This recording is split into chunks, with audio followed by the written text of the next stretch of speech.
দেখো আমার প্রেশার কুকারের অবস্থা। টাইটেল ও থাম্বনেইল থেকে বুঝেই গেছেন আজকের কি রান্না করতে চলেছি। নমস্কার বন্ধুরা, টগরির ক্রিয়েশনে আরও একটি নতুন ভিডিও নিয়ে চলে এসেছি। গাটি কচুর দম। স্কিপ না করে পুরো ভিডিও দেখবেন, আশা করি ভালো লাগবে। এই গাটি কচুর দম রান্না করতে আমি এখানে প্রায় 300-র মতো গাটি কচু নিয়ে নিয়েছি। যে যেখান থেকে ভিডিওটি দেখবেন, ভালো লাগলে লাইক, কমেন্ট, শেয়ার, সাবস্ক্রাইব করে পাশে থাকবেন।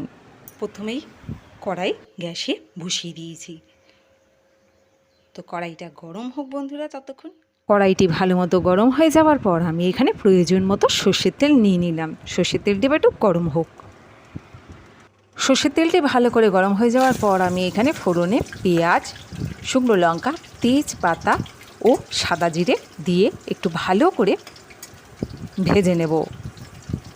এমনভাবে ভাজবো পেঁয়াজটাকে যাতে পুড়ে না যায়। তো ততক্ষণ চলুন গাটি কচুটাকে আমি কী করেছি দেখিয়ে দিই। তো গাটি কচুটাকে আমি প্রেসারে একটু লবণ দিয়ে সিদ্ধ করে নিয়েছি। এমনভাবে সিদ্ধ করতে হবে যাতে পুরো গলে না যায়।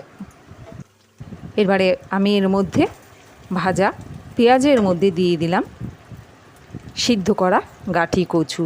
এবার সিদ্ধ করা গাটি কচুটাকে ভালো করে একটু নাড়িয়ে নেব মশলার সাথে।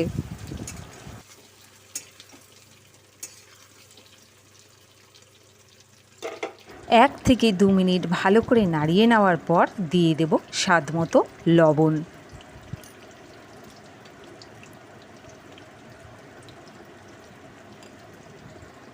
লবণটা একটু বুঝেই দিতে হবে, যেহেতু আমি সিদ্ধ করার সময় লবণ দিয়েছিলাম।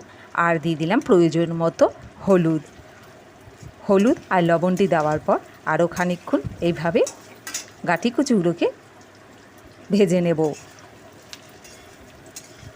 এই গাটি কচুর দমের জন্য মশলা নিয়ে নিয়েছি আদা, জিরে আর টমেটো, ভালো করে পেস্ট করে নিয়েছি।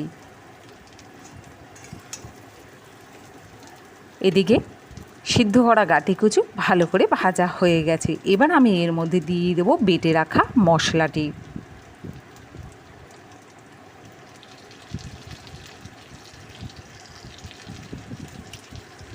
এই গাটি কচুর দম রেসিপিটি কেমন লাগলো কমেন্ট করে জানাতে ভুলবেন না বন্ধুরা। তো এখানে মশলা আমি প্রয়োজন মতো নিয়ে নিচ্ছি। আর এভাবে যদি বাড়িতে না বানিয়ে থাকেন গাটি কচুর দম, অবশ্যই একবার বানাবেন। অসাধারণ লাগে, একদম নিরামিষ। আমিষ যেভাবে খাবেন সবেতেই ভালো লাগবে। 3 থেকে 4 মিনিট ভালো করে মশলাটাকে কষিয়ে নেওয়ার পর আমি এখানে দিয়ে দিচ্ছি ধনিয়া গুঁড়ো, হলুদ গুঁড়ো ও লঙ্কার গুঁড়ো। সমস্ত কিছু প্রয়োজন মতো নিয়ে নিয়েছি। সমস্ত মশলা দেওয়ার পর আরও কিছুক্ষণ এইভাবে ভালো করে গাটি কচুগুলোকে মশলার সাথে নাড়িয়ে নেব।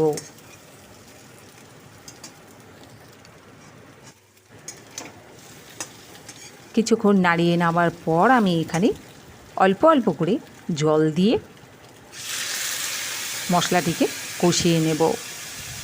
যে যেখান থেকে ভিডিওটি দেখছেন ভালো লাগলে লাইক, কমেন্ট করে অবশ্যই জানাবেন।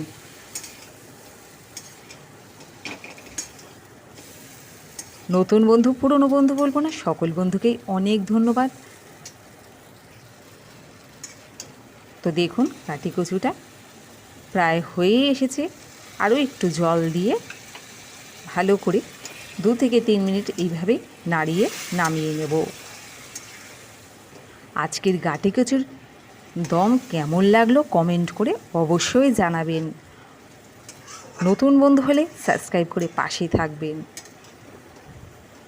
তো দেখুন গাটি কচুর দম কত সুন্দর হয়ে গেছে। আমি এটাকে এভাবেই কড়াইতে রেখে দেব। ভালো করে কিছুক্ষণ নাড়িয়ে নেওয়ার পর আমি এখানে এবার দিয়ে দিচ্ছি গরম মশলা। গরম মশলাটি দেওয়ার পর একটু নাড়িয়ে এভাবেই রেখে দেব।